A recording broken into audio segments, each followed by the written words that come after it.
ada dua metode yang diikuti oleh masyarakat. Yang pertama metode melihat hilal, ru'yatul hilal. Yang kedua metode hisab. Adapun metode melihat hilal inilah metode 4 mazhab, bahkan sebagian ulama mengatakan ijma ulama, ya, tidak ada yang menyelisihi bahwasanya menentukan satu Ramadan harus dengan melihat hilal. Adapun hisab itu hanyalah membantu namun tidak menentukan. Dengan hisab kita bisa memperkirakan apakah hilal terlihat atau tidak. Tetapi yang menentukan satu Ramadan adalah terlihatnya hilal, bukan wujudul hilal, bukan adanya hilal. Dalilnya kata Nabi sallallahu alaihi wasallam, ya, sumu li ru'yatihi wa aftiru li ru'yatihi fa in gumma alaikum faqmilu iddata Sya'ban 30 atau faqdurulah. Kata Nabi sallallahu alaihi wasallam, berpuasalah karena melihat hilal dan lebaranlah karena melihat hilal. Kalau kalian terhalangi dari hilal, maka sempurnakanlah bulan Sya'ban 30 hari. Kemudian kata Nabi sallallahu alaihi wasallam dalam hadis yang lain, fa in hala bainakum wa bainahus sahab. Kalau ada penghalang antara kalian dengan hilal, ada awan yang menghalangi, fa akmilu iddata Sya'ban 30, maka sempurnakanlah bulan Sya'ban 30 hari. Jadi hadis-hadis seperti ini, hadis Abu Hurairah, Ibnu Umar, kemudian Ibnu Abbas mengisyaratkan bahwasanya yang menjadi patokan adalah terlihatnya hilal, bukan adanya hilal. Karena bisa jadi hilal itu ada tapi terhalangi oleh awan. Makanya Nabi mengatakan wa in hala bainakum wa bainahus sahab. Kalau seandainya kalian terhalangi dari melihat hilal, apa yang dilakukan? Maka lanjutkan bulan Sya'ban 30 hari. Berarti besok belum 1 Ramadan. Inilah metode yang ditempuh oleh 4 mazhab dan juga metode ditempuh oleh pemerintah kita, ya, sehingga kita tinggal menunggu kapan pengumuman 1 Ramadan. Saya gambarkan secara sederhana. Misalnya metode hisab dengan hisab kita bisa menentukan letak-letak matahari, posisi matahari, sehingga kita bisa menentukan waktu-waktu salat. Demikian juga kita bisa menentukan posisi bulan.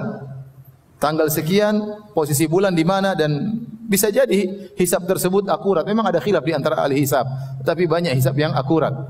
Tetapi metode hisab ini hanya menentukan posisi bulan, tidak menentukan terlihat atau tidak. Karena yang jadi patokan bukan adanya hilal, tetapi terlihat hilal atau tidak. Saya ulangi, yang menjadi patokan bukan adanya hilal, tetapi terlihat hilal atau tidak. Contoh, ya, kalau hilal ini misalnya ini adalah cakrawala. Jadi hilal kapan dilihat? Hilal dilihat tatkala matahari tenggelam. Begitu titik matahari tenggelam, orang akan melihat hilal. Nah, hilal itu kalau berada di atas cakrawala, misalnya kita di pinggir pantai, kemudian matahari tenggelam. Nah, kalau hilal tersebut 4 derajat di atas cakrawala, berarti hilalnya agak besar. Dan dia akan bertahan di cakrawala sekitar 4 kali 4 menit, sekitar 16 menit, dan dia akan tenggelam. Setelah matahari tenggelam, hilal juga akan tenggelam. Ya, tetapi dia berada di cakrawala agak lama. Kalau 4 derajat. Kalau dia 3 derajat berarti hilalnya semakin kecil, umurnya masih sangat muda. Dan dia hanya bertahan 12 menit kemudian dia tenggelam. Kalau hilalnya 2 derajat di atas cakrawala semakin pendek, semakin muda lagi, semakin tipis lagi.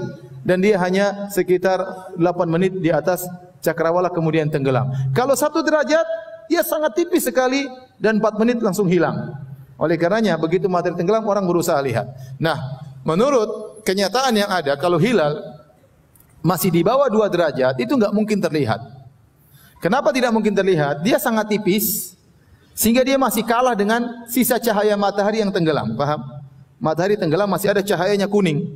Ini menutup hilal yang sangat tipis yang cuma 2 derajat di atas apa? Cakrawala. Nah, kalau kita hitung dengan metode hisab, ternyata hilal umurnya baru 1 derajat, kemungkinan besar tidak terlihat. Tetapi kita tetap berusaha melihat. Tetap berusaha menjalankan sunnah, berusaha melihat. Ya, karena pernah terjadi kalau tidak salah di Yordania, sampai pemerintah mengumumkan berdasarkan hisab tidak mungkin terlihat. Tahu-tahu terlihat.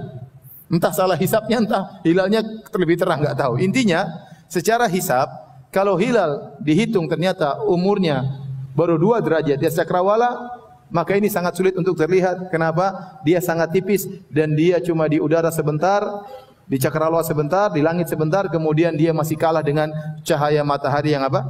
Yang masih kuat. Tapi kalau menurut perhitungan hilal 3 derajat, 4 derajat makin dilihat.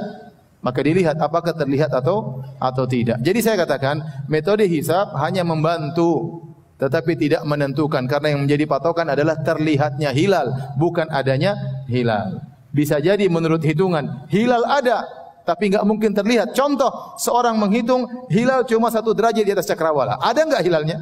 Secara hitungan? Secara hitungan ada atau tidak? Ada. Mungkin dilihat? Enggak mungkin terlihat. Nah, terus kita puasa atau tidak? Tidak. Berarti yang jadi patokan bukan adanya hilal, tetapi terlihatnya apa?